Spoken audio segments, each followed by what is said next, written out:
If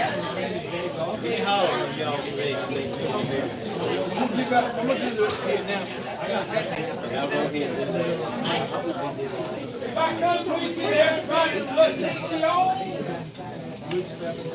As they say in the military, group up people. Who?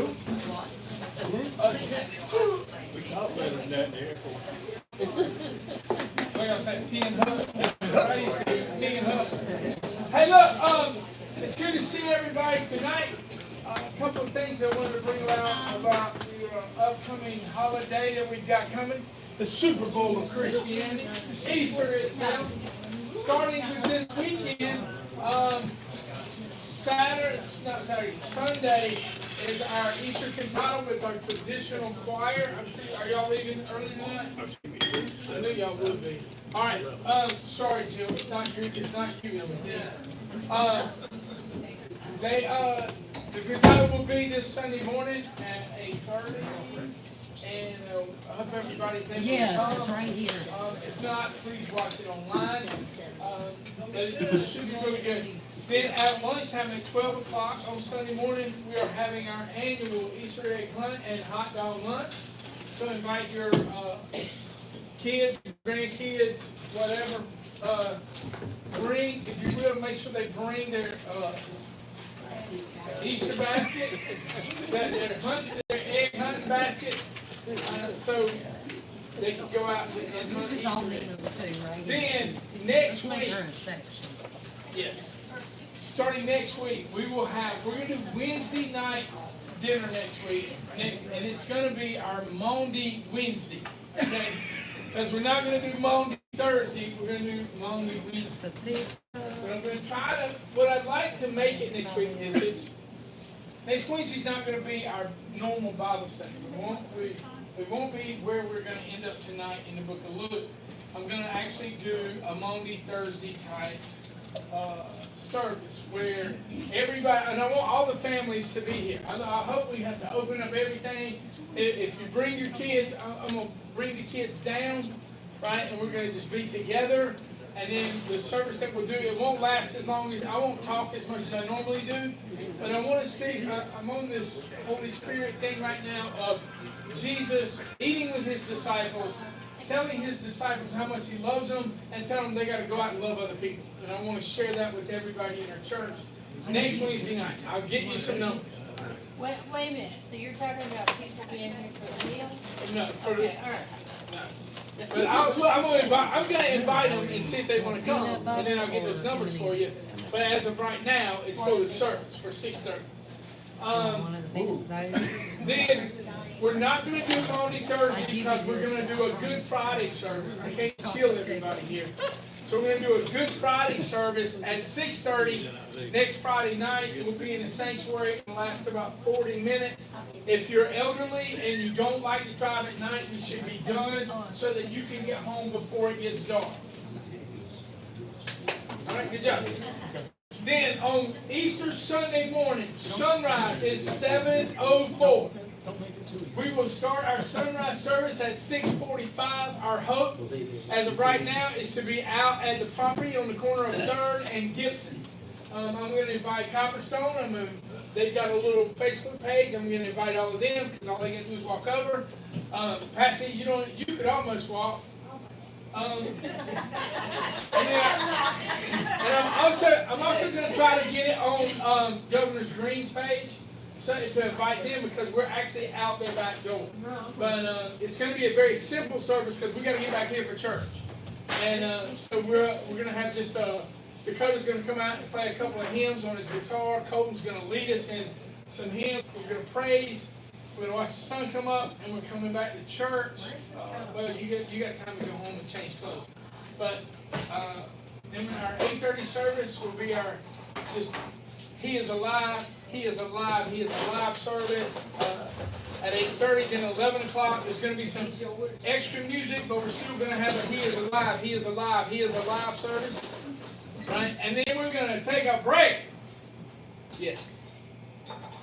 I'm going to be out of town, so somebody else has got to provide a generator. We're not generating anything. Yeah, I am. That's why I said we're going to make it simple. It's so late, right? The sunrise is so late. We're going to make it simple.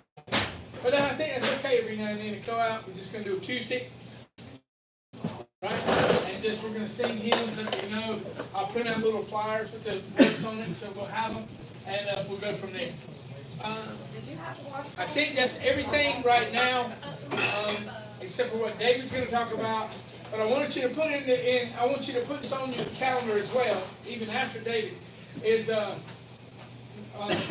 Anita and we talked about it, staff talked about, I think we're gonna do like a get together, a Sunday afternoon, a Sunday lunch get together. It's really to promote our Sunday school small group, what do we call them? Connect groups. All the groups kind of get together here at the church. We eat tacos for Cinco de Mayo. Right? It's a fiesta. So come ready to do that. Put that on your calendar. I'm giving you a heads up. May the 5th, which is Cinco de Mayo. That's all that I have right now. Anybody got anything else? 12 o'clock. Who's providing the margarita? All right, David Beckhoff has an announcement. And after David does his announcement, I am so proud and so excited. I'm going to sit here tonight and do Bible study with you guys, and Jim Dickens is going to lead us tonight. So, please behave. All right, Dave. I got some great news. I got some good news for y'all. I just happen to have some sign-up sheets for Operation Intimate, okay? This is going to be April 13th, it's just a couple of weeks away. I've got them up here, I'll have them laid up here with a pen, and all I need is your name, your phone number, your email address, and you put on there what you'd like to do. You can get those back to us. There's also something in the Welcome Center as you go into the sanctuary or out of sanctuary. Please sign up because we've got some jobs to do and we've got to know who wants to work so we can go ahead and do it. So what I'm going to do is lay them up here. So if you'll come by and get them, whatever. I'm going to go ahead and pass you out some. Anybody else want one? Do you have the property? You already got one already done? Anybody else want one? Do you have the property? Itinerary? We got some range finished up and some stuff like that. We'll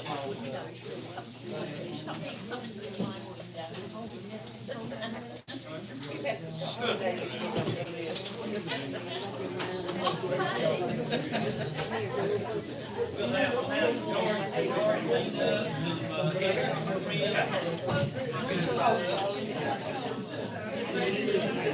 cleaned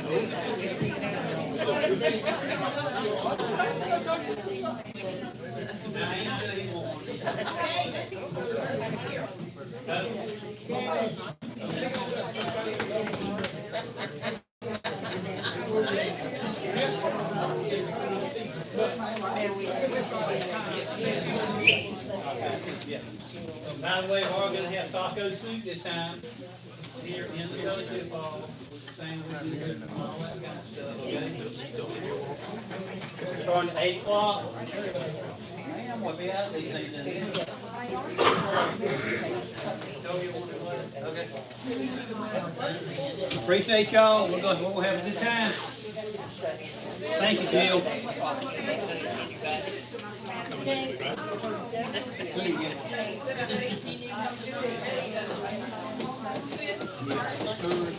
Here you go. So, let's see. First of all, I'm going to make sure you know my name. It's Jill Dixon. And my husband is David. And we are new to Wednesday night Bible study. We've been members of the church for years and years and years. But we just decided we would try to come at least every once in a while. And you might be wondering, why in the world did I volunteer or facilitate or just stand up here and point at people? Well, my husband and I, we have a huge debt to Samuel and Jill Bauer because when we were cleaning out my husband's mother's house, there were thousands that she had stored up. And, Jill said, I think I can find things for them. And over time, she has delivered admissions to teachers, to schools, to courtrooms, to all kinds of places. You still have some.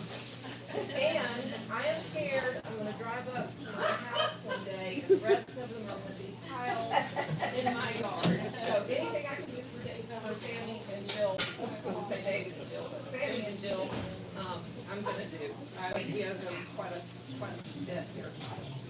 Let's see, two more things. And a lot of you, I know your name, but because I'm up here and I'm nervous, I'm not gonna remember it tonight, so forgive me. And some of you, I don't know your name, but tonight I'll learn it, so I don't forget it. And, maybe y'all have had this experience, but I just got Invisalign installed in my mouth, they're those plastic trays. So David says I either look mean, angry, or hurt. And if I look that way tonight, I'm really not. It's just, that's just the way it is. Okay, so I think around 7:10, can somebody wave their hand and say it's 7:10 so we can wrap up what we're doing and we go into the prayer request. So, anybody? I'll do it. Volunteer, thank you, thank you, thank you. All right. And Sammy did mention all the names, which is still a village in northern Israel in the region of Galilee. And on your Israel trip, go anywhere near this area? Yeah. Okay, so it's mostly Not still that we know of. yes. And it's supposedly a very rocky place. And it's the only verse in the Bible that my source name is mentioned. So maybe it's not a lot happening. This is also the first of 3 instances where Jesus raised someone from the dead. Second was Jairus' daughter, and then Lazarus. And at any time, if I say no, just pop those little. Remember, my source may not be as good as some of your sources. And the last thing I thought about these scripture verses is the word awe is used, A-W, and it's used about 10 times in the Old Testament, about half a dozen times in the New Testament, and 3 times in Luke. So I'm thinking Luke really liked these words. Also, awesome is used often in the Old Testament, but again, my source says not in the New Testament. And awesome was a really popular word with millennials, I think. I know my kids, they started saying awesome. And I thought it meant something, kind of derogatory sometimes, but not in the Bible. I use the word awesome all the time. Yeah. Not weird. This is also an example of an open coffin, that the sun just popped right on out. So, it popped right out. That would be the, And, I think that would be the hard part. yeah. So anyone else have anything in that, something that, we all have favorite verses? The one where Jesus says, don't cry, that was a nice one. Okay, so, let's see, and we're gonna read 7:18 through 7:20, it's 3 verses, and then the start of verses about 3 verses.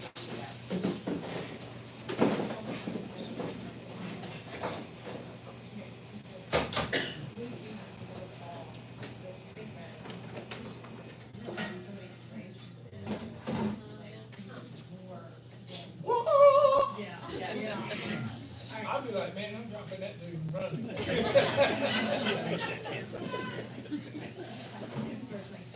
John's disciples told him about all these things. Calling 2 of them, he sent them to the Lord to ask, Are you the one who is to come? I think this is Beth, is that you? I said, John the Baptist has sent us. I asked, are you the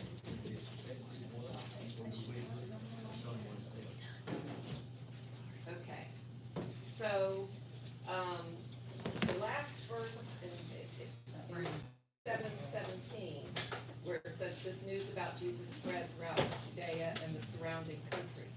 So John the Baptist is in prison, You know what that and he's probably very depressed and disillusioned and all kinds of things.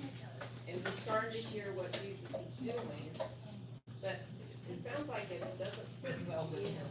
He's just not able to truly trust, that it is Jesus. So before we pick up with 7:41, does anybody, who might have anything, jump on in if you want. I would like.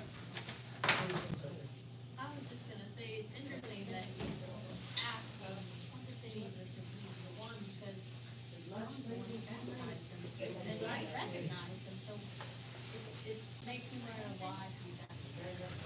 I've done a little bit of research on that, and I've watched The Chosen. So, I think, well, one of the things I think that was in that is John the Baptist wasn't much different than the other Jews and what his expectation that Jesus was going to do. That he was going to deliver the people from the Pharisees, the Sadducees, the Romans, that the Israelites were going to be. He was going to be a great warrior king, just like everybody else he would. And just like Paul thought Peter wasn't moving fast enough, I think John thought the same thing. That if you're going to do it, do it. Right? Don't just pitter-patter around for 3 years while I sit here in prison. I mean, I think that's kind of what John was thinking. And so I think he did get, but then it didn't happen like he wanted it to happen, when he wanted it to happen. So therefore now he's questioning, are you really the Messiah? Or is he questioning simply because he hasn't seen him in person because he's in prison, and he sent people out to try to verify, are you the same one who I baptized? Maybe. I can buy that. Okay. Because weren't there a lot, I mean, Jesus was a fairly common man. Okay. Okay. Yes.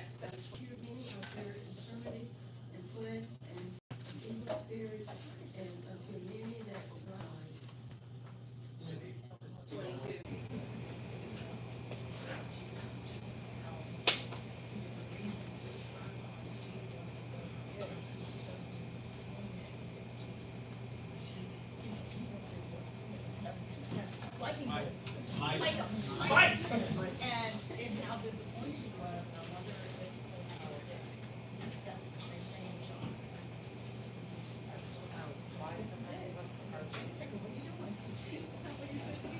I've worked my tail off for years. I've been eating locusts and honey and wearing camel hair.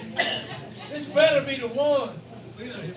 And then there's a comment here said that this could be an addendum or an add-on to the Beatitudes, where blessed is he who is not offended.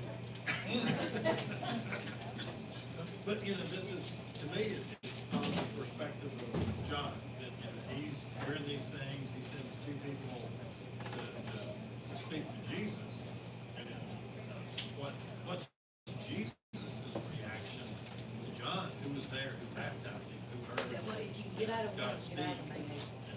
said, this is my son, who I'm well pleased. I mean, Why I are might you questioning? Probably do something. Well, part of that too could be, I mean, we do this sometimes as a church, we'll put together a team. Because John has a lot of fights. It's not like John just had the 2. John had hundreds of people that followed him. And he's gonna have to pass it. He's in prison and he needs this ministry to continue. Is this the one he wants to pass it on to? Is this the real deal? I think maybe there was some of that. Is this the guy who I want to push my followers? Jill, first of all, it's human nature to doubt. And Jesus' own mother doubted children. Him, and then baptizing him. And who knows what the guards are saying to him. Think he can get me out? Yeah, but who knows what he's being that he would doubt. I mean, yeah. So was he just another one maybe? And I guess, part hard hits. like One you other, should've just one done. other slight recommendation. Maybe he sent these representatives because he knew he was handing them over. And the fact that they were sent could have simply been his way, of ambassadoring his own followers to him. Forget everything I said, those were But that makes a lot of sense too, in that John hadn't seen any, I mean, if all John did was baptize him, he hadn't seen these miracles, so all he could tell his disciples were, hey, I baptized this guy, and I mean, it was really cool, there was a dove came down and everything. But now you've got the blind will see, the lame will walk, the deaf will hear, the dead will rise again. That's a good one, I like that one. Okay, so we're ready to do the next three verses, 7:24 through 7:27. And I'm gonna come over and Mary. After John's, a reed swayed by the wind. Sam, if you have your Bible with you. I've got my King James. No. But what went you out for to see? A man clothed in soft raiment? Behold, they which are gorgeously apparelled and live. 29 through 32. So how about Joe and Mark, Bonnie? Okay. All right. Malone Albright, Bruce Allison, Betsy Cunningham, Dennis and Lorette, Marilyn Carter, Marty Collins, Cindy Cash, Junior Collins, Karen Page, Nancy Logan, Corey Kirby, Ethel Terrell, Rusty Crawford. Mike Gone, Ethel was that conference. that conference for rehab. And Bruce, his son is still here. He'll stay in the- she